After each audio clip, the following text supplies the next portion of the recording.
The atmosphere in the High Council chamber of the Galactic Federation was thick with condescension. Delegates from 100 star-faring races, beings of light, energy, and advanced biological engineering, sat in their tiered pods, their attention focused on the holographic display at the center of the room. On it stood a single human, Ambassador Chen, his simple cloth suit a stark contrast to the flowing robes and shimmering auras around him.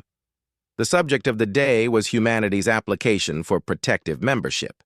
The application was, by all accounts, a formality. The Terrans, having only recently achieved faster-than-light travel, were a nascent species. They were to be granted protectorate status, their systems watched over by the established powers of the galaxy in exchange for resources and, perhaps, a quaint cultural exhibit or two. It was the military assessment portion of the proceedings that had stirred the chamber from its bureaucratic slumber. Ambassador Chen had just finished presenting a data packet on Earth's primary means of self-defense. He called them Firearms. The silence that followed was broken by a sound the universal translators struggled with, a gurgling, chittering cascade from the delegate of the Xylos, a race of sophisticated insectoids known for their technological prowess. It was laughter. Projectiles? The Xylos delegate, Klyptor, finally managed to vocalize, his antennae twitching with amusement. You propel small pieces of metal using an explosive gas? But why? It is so primitive. Our youngest hatchlings use focused particle beams for their games. Our civilian freighters are protected by molecular disassembler fields, and you wish to defend your worlds with bullets? A wave of similar sentiments, translated into a dozen different forms of amusement, rippled through the chamber. The ethereal Zorblax, a being of pure energy, pulsed with a light that signified gentle mockery. A charming relic of your species' industrial age, Ambassador, like using a sharpened stick against a star-faring predator. Chen stood perfectly still, his face a mask of polite attention. He had expected this. He had been warned. Klyptor pressed his advantage, tapping at his own data slate. Your records show these firearms have a maximum effective range in a vacuum of a few hundred meters. Their projectiles are easily deflected by standard personal shielding. They are slow, chemically dependent, and utterly impractical for the kind of threats we face. He gestured with a segmented limb to the grand viewport, showing the swirling nebula outside. A single Thraxian raiding craft could hover over your largest city and reduce it to slag before one of your little bullets could even reach its hull. Your application for defense is laughable. Your primary weapons are, for all intents and purposes, useless. The word hung in the air. Useless. Ambassador Chen finally spoke, his voice calm and even. With respect, honored delegate, your analysis is based on a simulation, not on experience. You see a projectile. You calculate its speed and mass. But you haven't considered what it represents. Klyptor's mandibles clicked in a gesture of disbelief.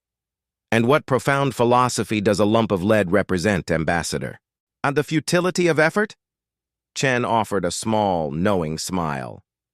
No, it represents will, the absolute, uncompromising will to project force from one point to another.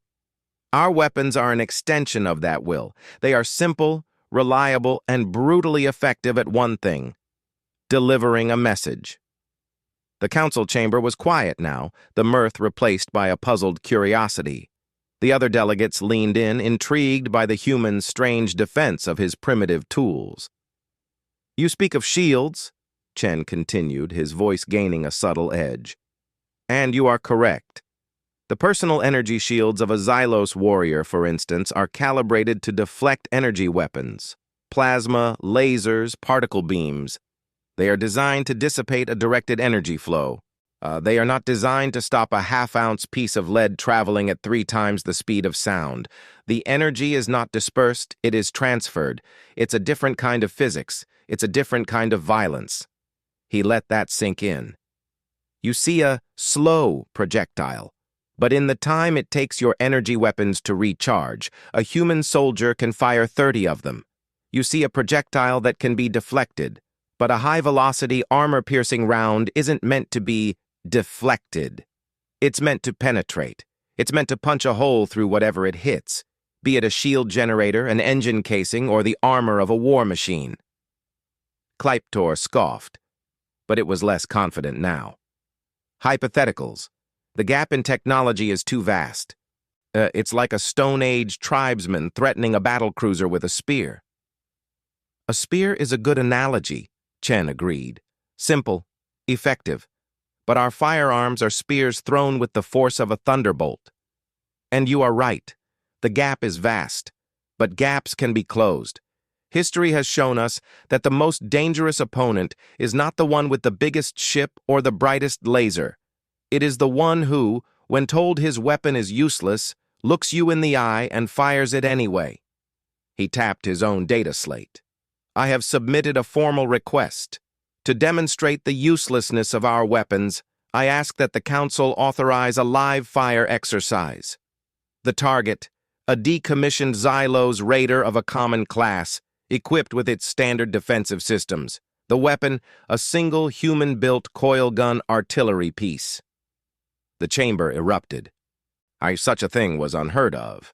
To suggest that a primitive human weapon could even scratch a Xylos warship was an insult. Klyptor, his pride stung, was the first to accept. He saw it as an opportunity to end this farce and put the ridiculous humans in their place for good. The vote was swift. The demonstration was set. Part 2.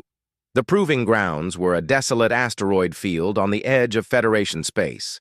A sleek, menacing Xylos raider, its hull scarred from past battles but its systems fully operational, floated silently a kilometer away from the observation platform. Aboard the platform, the council delegates watched with a mixture of scientific curiosity and barely concealed smugness. Klyptor stood at the forefront, his compound eyes gleaming. Below them, on a hastily constructed platform on a flat asteroid, there sat the human contribution. It wasn't a sleek energy cannon or a missile launcher. It was a massive, ugly piece of machinery, a coil gun, its long electromagnetic rails pointed at the target. A team of human engineers, looking small and vulnerable in their simple environment suits, made final adjustments. "Ready when you are, Ambassador." Klyptor's voice buzzed over the comm. Ambassador Chen, standing calmly on the observation deck, gave a simple nod. "You may fire when ready." On the asteroid, the lead engineer, a woman named Sarah, took a deep breath. She looked at the ship, then at her console. This wasn't just a test, it was a message. "All right, people, let's show them how we say hello." The coil gun hummed, a deep thrum that vibrated through the asteroid's rock. A capacitor bank, the size of a small house, discharged in a microsecond. There was no beam of light, no visible energy signature, just a sudden, violent crack that echoed through the void, transmitted through the ground itself. The projectile, a dense tungsten rod, was invisible. It traveled the kilometer to the target in a fraction of a second. On the observation deck, the delegates saw it. They didn't see the projectile, but they saw its effect.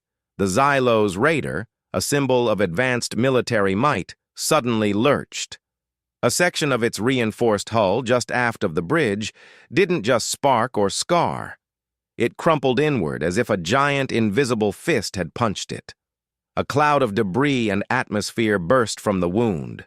The ship's shields, designed to deflect and dissipate energy, had done nothing.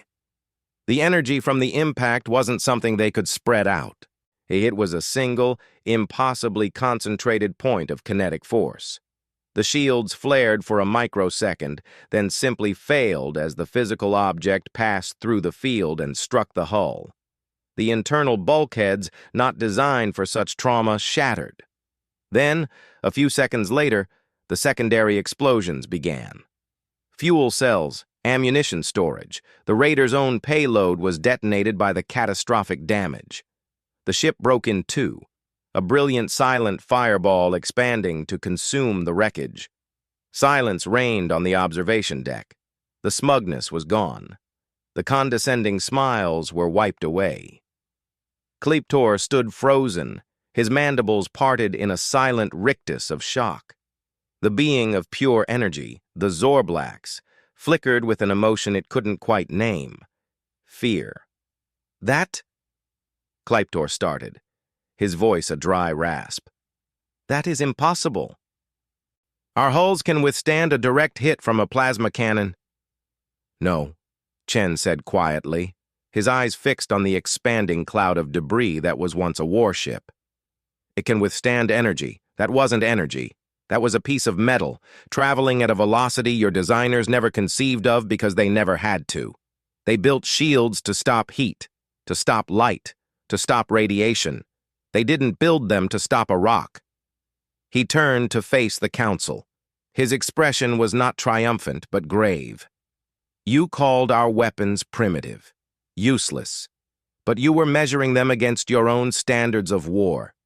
You fight with clean energy, with precise beams. We fight with dirt, with metal, with fire. We fight with the knowledge that every bullet, every shell, is a piece of our world, our industry, our will, all sent to end a threat. He gestured towards the destroyed ship. That was one shot, from one gun, on one planet. We have millions of them.